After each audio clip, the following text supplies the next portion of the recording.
नमस्कार, मैं हूं अभिमन्यु और आप देख रहे हैं फोकस 0.2। बात है 1943 की। जी हां, जब अमेरिकी साइंटिस्टों ने एक ऐसा प्रयोग किया जो आज भी रहस्य बना हुआ है। इस प्रयोग का मकसद था दुश्मन देश के लड़ाकू विमान से अपने देश के पानी के जहाज़ों को बचाना। 1955 में कार्लोस एलेन नाम का एक व्यक्ति था।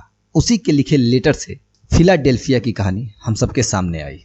उस व्यक्ति का दावा था कि जब वो यूएस नेवी के शिप यूएसएस फुसेट पर सवार था तब उन्होंने यूएसएस एंड्रियाज को गायब होते हुए देखा था। यूएसएस एंड्रियाज वही शिप है जिसके बारे में सारी कहानी है, यानी कि फिलाडेल्फिया एक्सपेरिमेंट। 1943 में अमेरिकी नौसेना द्वारा एक टॉप सीक्रेट मिशन को अंजाम दिया गया। इस प्रयोग के लिए अमेरिकी साइंटिस्टों ने सर निकोलस टेस्ला और सर आइंस्टीन के रिसर्चों का प्रयोग किया था। इसी को फिलाडेल्फिया एक्सपेरिमेंट कहते हैं। इसमें जहाज के चारों तरफ इलेक्ट्रोमैग्नेटिक्स वेव रडार का प्रयोग किया गया और जहाज के अंदर निकोलस टेस्ला का जीरो टाइम रेफरेंस जनरेटर का भी प्रयोग किया गया था। एक्सपर्ट की बातों को अगर हम माने तो उनका कहना है कि ये तकनीक धरती के मैग्नेटिक फील्ड को लॉक कर देती है और ये एक्सपेरिमेंट जिस वस्तु के साथ भी किया जाए उसे ट्रैकिंग डिवाइस भी नहीं ढूंढ पाएंगे। ये जो प्रयोग हो रहा था ये निकोलस टेस्ला पहले भी कर चुके थे, लेकिन जब निकोलस टेस्ला ने इस प्रयोग को किया था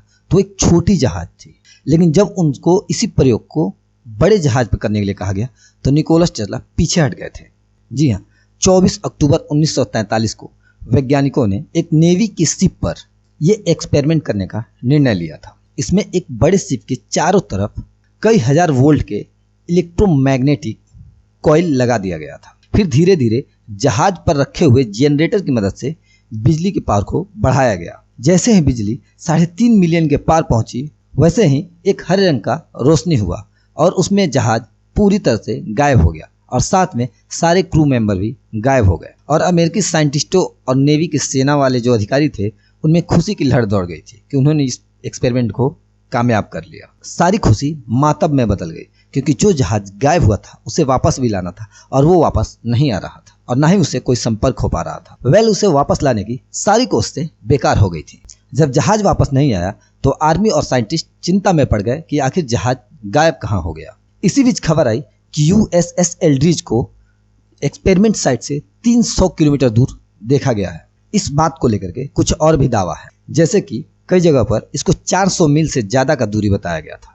जब जहाज फिलाडेल्फिया डॉक यार्ड पे दिखा तो उसके अंदर जाने पे बहुत ही भयानक मंजर था, या यूं कहें कि दिल दहला देने वाला मंजर था। जी हाँ, उस शिप पे जितने भी क्रू मेंबर सवार थे उनमें से अधिकतम लोग तो मर चुके थे और बाकी जो बचे थे वो उस शिप के दीवालों और फर्श में जम गए थे और जो जिंदा बच गए थे उनकी मेंटल स्थिति खराब हो चुकी थी, यानी कि वो पूरी तरह से पागल हो चुके थे। साइंटिस्टों को ये समझने में देरी नहीं लगी कि वो जो कर रहे थे वो टेलीपोर्टेशन था। मतलब कि जब जहाज गायब हुआ तब वो समय में फंस गया और जहाज डीमेटेरियल हो गया, जिसके कारण कोई भी उसके आर पार जा सकता था। फिर जब जहाज को वापस बुलाने की कोशिश हो रही थी और जब जहाज वापस आया तो फिर पूरी तरह से ठोस हो गया और उसमें मौजूद सैनिक जहाज में धंस गए। इस पूरी घटना को यूएस आर्मी ने कभी एक्सेप्ट ही नहीं किया और ना ही कभी कोई ठोस सबूत मिले जो इस घटना को प्रमाणित करते हों। लेकिन कुछ सवाल हैं जो रह गए थे, जैसे एक सुरक्षित बंदरगाह में जहाज पर सवार चालक दल के कुछ सदस्यों की मौत कैसे हो गई। मौत का क्या कारण था? क्या कारण थे कि जो जिंदा बचे हुए जो क्रू मेंबर थे उनको मेडिकल अनफिट करार देकर के छुट्टी दे दिया गया। आप लोग क्या सोचते हैं इस वीडियो के बारे में? कमेंट सेक्शन में जरूर बताएं। अगर वीडियो आपको पसंद आया हो तो वीडियो को लाइक, शेयर व चैनल को सब्सक्राइब करना ना भूलें। मिलते हैं आपसे अगले वीडियो में, तब तक के लिए जय हिंद।